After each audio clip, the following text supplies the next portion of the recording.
राम राम मंडळी. आपल्या आपण YouTube चॅनलवर आपलं पुन्हा एकदा स्वागत.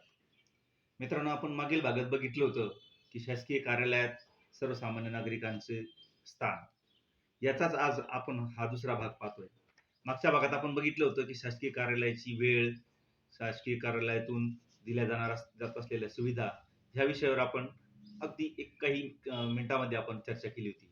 आता जसं-जसं सरकार बदलतं, तसं-तसं सरकारचे प्राधान्यक्रम बदलत असतात आणि प्रत्येक सरकारला एक स्वतःचं नवीन काहीतरी आम्ही करतोय जनतेसाठी, हे एक दाखवायचं असतं आणि असंच आता नवीन आलेल्या सरकारच्या बाबतीत झालेलं आहे आणि ह्या सरकारनं, देवेंद्र फडणवीस सरकारनं आल्या-आल्या एक सर्व शासकीय कार्यालयांसाठी 100 दिवसाचा एक कृती आराखडा तयार करण्याचं काम सांगितलं आणि गेल्या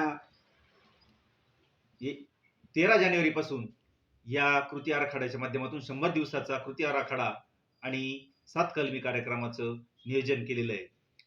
आणि वास्तविक हा 13 जानेवारीचा शासन निर्णय आहे.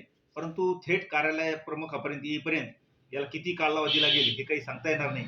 परंतु जे 7 कलम आहेत, त्या 7 पैकी 5 जे कलम आहेत, हे सर्वसामान्य नागरिकांसाठी अतिशय महत्त्वाचे आहे आणि आपण ह्या गोष्टीकडं लक्ष दिलं पाहिजे.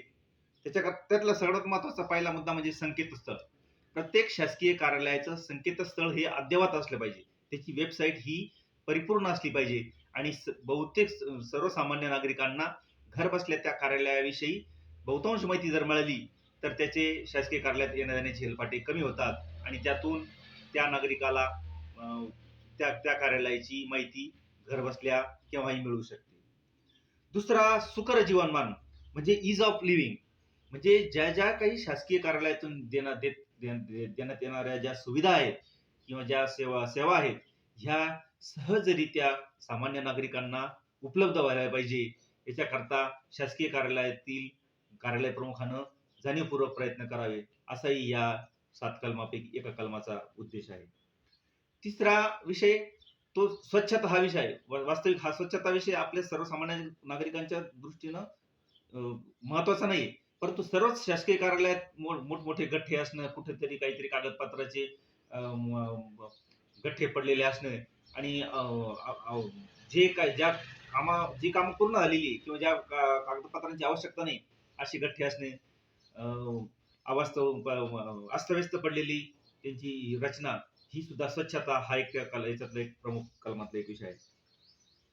जनतेच्या तक्रारीचं निराकरण करणं हा एक महत्वाचा कलम या 100 दिवसाच्या कार्यक्रमामध्ये त्यांनी घेतलेला आहे आणि ऑनलाईन तक्रारी असतील किंवा आपल्या सरकारवर तक्रारी असतील, ह्या तक्रारी 1 जानेवारी 2025 पूर्वीच्या सर्वच्या सर्व तक्रारी ह्या शून्य स्थानावर आणण्याचं नियोजन या 100 दिवसाच्या 7 कलमी कार्यक्रमामध्ये आहे.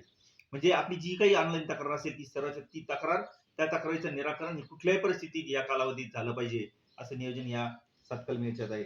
त्यानंतर कार्यालयातील सोयी-सुविधा.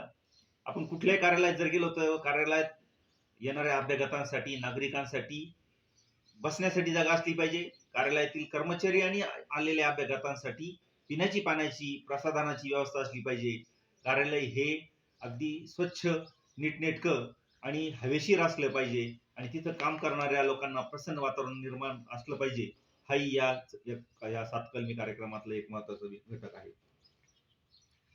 त्याच्यानंतर जे कार्यालय प्रमुख आहेत, ह्या कार्यालय प्रमुखांनी उदाहरणार्थ तहसीलदार असेल, गटविकास अधिकारी असेल, तर किंवा उपविभागीय अधिकारी असतील, ह्या अधिकाऱ्यांनी आठवड्यातील किमान 2 दिवस हे क्षेत्रीय भेटी केल्या पाहिजे आणि आपापल्या आधिपत्याखालील सर्वच कार्यालयाची आठवड्यातून 2 दिवस जाऊन पाहणी केली पाहिजे आणि तिथल्या कर्मचाऱ्यांच्या समस्या समजून घेतल्या पाहिजे. तिथल्या येणाऱ्या अभ्यागतांच्या, नागरिकांना काय अडचणी येतात याचाही त्यांनी अभ्यास केला पाहिजे आणि त्या अडचणीचं, तक्रारीचं निराकरण कसं तातडीनं करता येईल याकरता सुद्धा ह्या क्षेत्रीय अधिकाऱ्यांनी क्षेत्रीय आपल्या अधीनस्थ कार्यालयाला भेट दिली पाहिजे आणि सर्वात महत्वाचं म्हणजे क्षेत्रीय भेट देत असताना जे वरिष्ठ अधिकारी आहे यांनी त्या गावामध्ये, ग्रामीण भागामध्ये ग्रामपंचायत असेल, प्राथमिक शाळा असेल, आरोग्य उपकेंद्र असेल, अंगणवाडी असतील, अशा ठिकाणी जाऊन तिथं राज्य सरकारच्या योजना कशा पद्धतीनं चालतात, त्याची कशा पद्धतीनं अंमलबजावणी केली जाते याचं खात्री त्यांनी केली पाहिजे.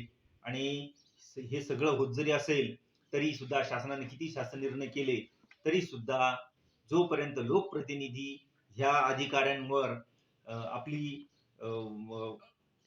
आपलं लक्ष त्यांच्यावर केंद्रित करणार नाही किंवा शासन निर्णयाचं अंमलबजावणी करण्याबाबत आग्रह धरणार नाही, तोपर्यंत कितीही शासन निर्णय केले किंवा काहीही जरी केलं तरी सुद्धा सामान्य नागरिकांना न्याय मिळणार नाही.